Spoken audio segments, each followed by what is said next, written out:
There's not a day goes by in my life, my personal life or my professional life, where I don't have reinforced to me in a powerful way the power and importance of leadership.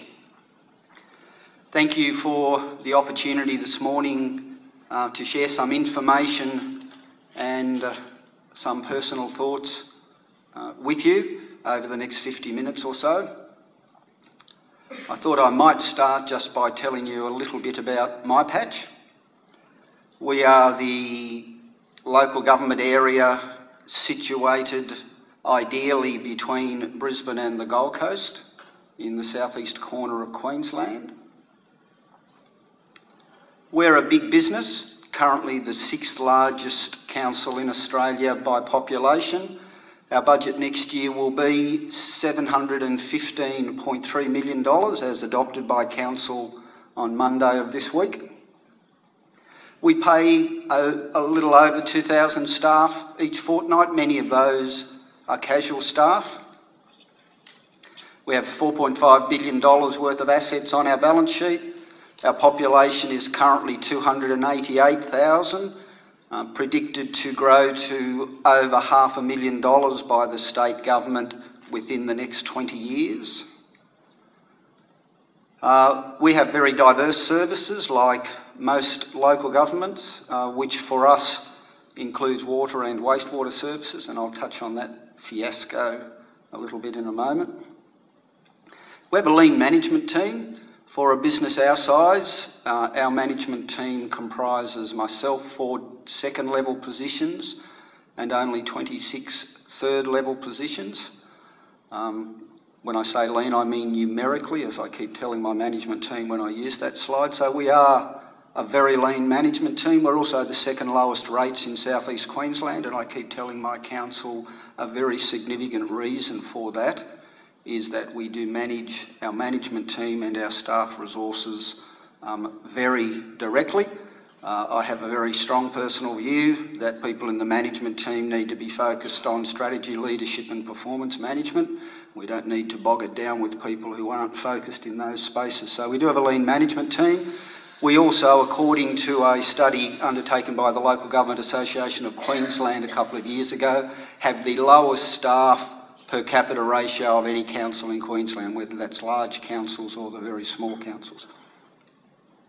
In my presentation today, I wanted to do 2 things.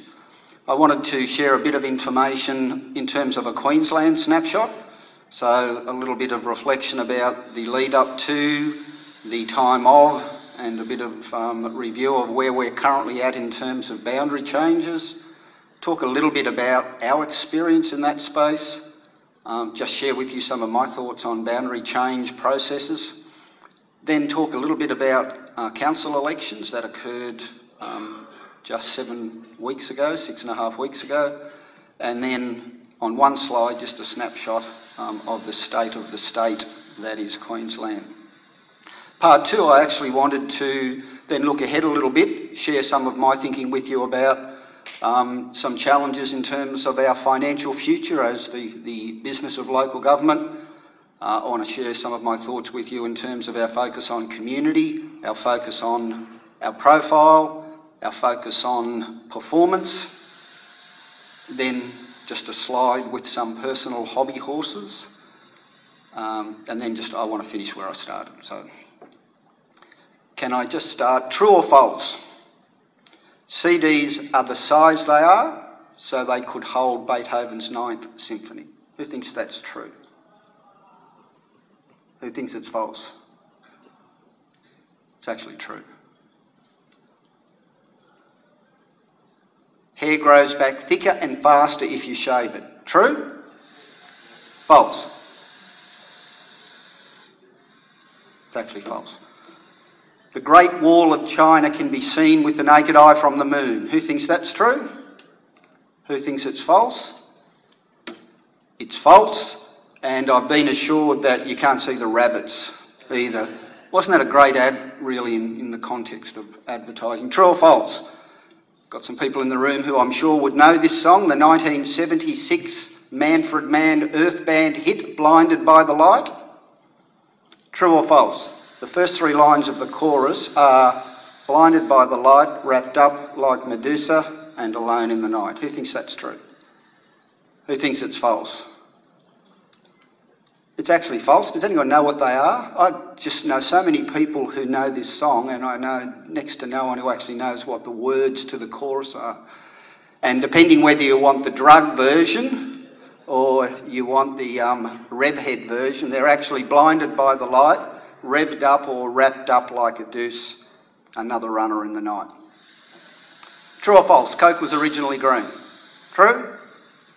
False? False. True or false? Local government deserves better than it gets. Who thinks that's true? Who thinks that's not true?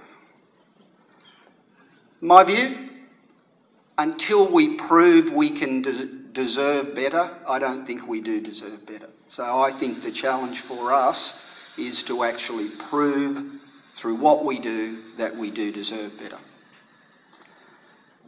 Last 4 or 5 years, I've had 38 years in local government, and the last 4 or 5 years for me have been, I've loved working at my council, but I've hated my job, to be perfectly honest. It's been really difficult. We have certainly lived out that famous Chinese curse of may you live in interesting times. Our amalgamation process, 2008, 157 councils down to 73. 37 of the 157 were unchanged, and there were 36 new councils. 733 elected positions disappeared overnight. 157 mayors went down to 73. Nearly 1,200 councillors down to 480.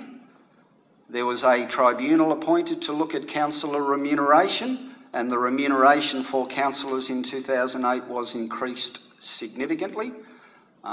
By way of example, the mayor at my council now receives a salary of well over $150,000, and our councillors receive a salary of well over $100,000. So the remuneration was significant, the argument being obviously it is an incredibly big business with a budget of $715.3 million. So that was part of this process. We now have 6 of the 7 largest councils in the nation located in southeast Queensland as a result of this boundary reform process. And there was a workforce framework, which I'll talk about how that came to be, that gave staff 3 years protection, their entitlements and conditions for 3 years as part of this process, except for CEOs. Prior to this, starting in September 2004, all the councils in Queensland thought they'd get together and do something through a process led by Local Government Association of Queensland called Size, Shape and Sustainability. That started in September 2004. In the Local Government Association's view, councils were seriously addressing boundary issues.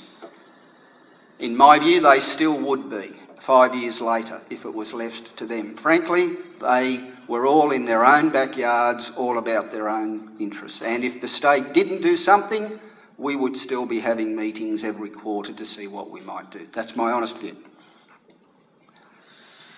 Then, as I said, I've had 38 years in local government, so that was probably 33, 34 years in local government. I didn't think then it was possible for government to keep a secret. I really didn't.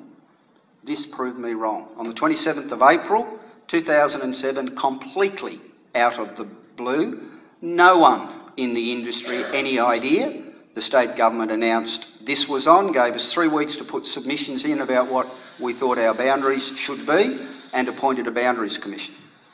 Up until that, they'd actually been funding Size, Shape and Sustainability and gave it money in January, so this was absolutely out of the blue, but they knew because they had all the glossy documents already run off and printed. So this complete bombshell for us.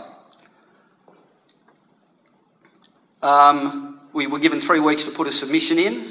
The Commission got over 47,000 submissions. I should comment, 43,000 of which were a pro forma submission by Noosa Council on the Sunshine Coast. But there was still almost 5,000 submissions, which I'm sure every one of those 5,000 submitters would agree were just ignored. They already knew what they were going to do. The process was described by the Local Government Association of Queensland as being quick and secret.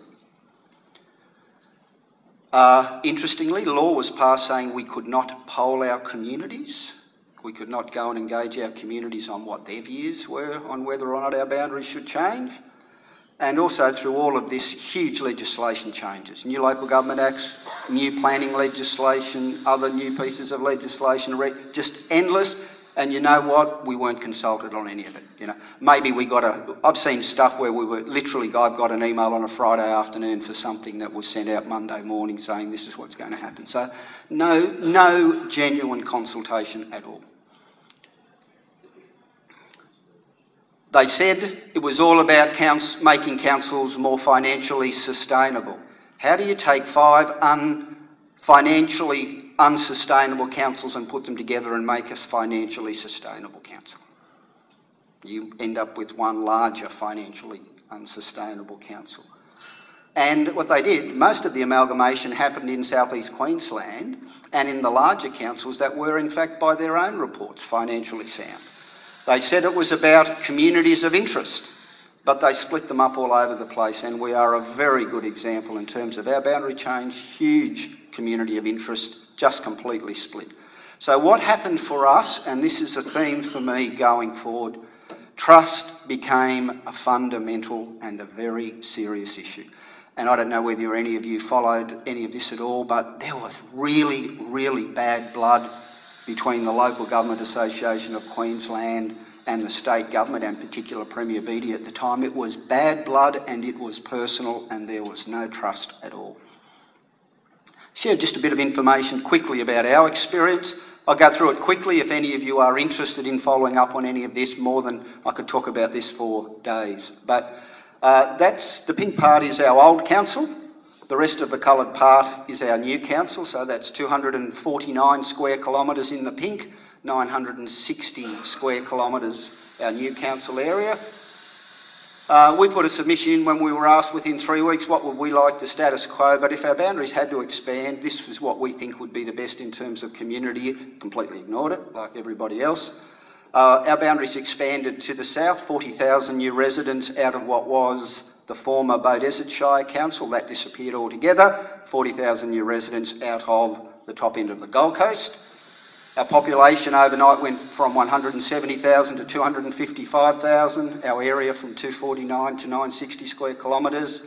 Nearly a doubling of our rateable properties. 29 suburbs to 63 suburbs. Length of roads 1,100 kilometres, almost doubled. Parks, man, we've got some parks. 460 parks to 1,100 parks in our new boundary. We went from being a genuine urban area south of Brisbane, north of the Gold Coast, to being an urban area with very genuine rural issues to address. And we have major growth and infrastructure challenges. We have 2 of the 3 Premier's model cities within our boundaries for Queensland, both of which are predicted to be new communities, greenfield sites of between 50 and 60,000 people. So major growth and infrastructure challenges. No rules about any of this. We were split. We had one of only 2 councils in Queensland. We weren't amalgamated. We got parts of 2 areas. No rules about how you allocate assets, liability stuff. Didn't exist. We had tried to write them as we went along, which was fine where we agreed, but a nightmare where we didn't, and we are still 5 years later fighting with Gold Coast City Council about some of these things. We took things in 2 different circumstances. The Beaudesert side, we literally had to wind the business up, it disappeared. So we had to literally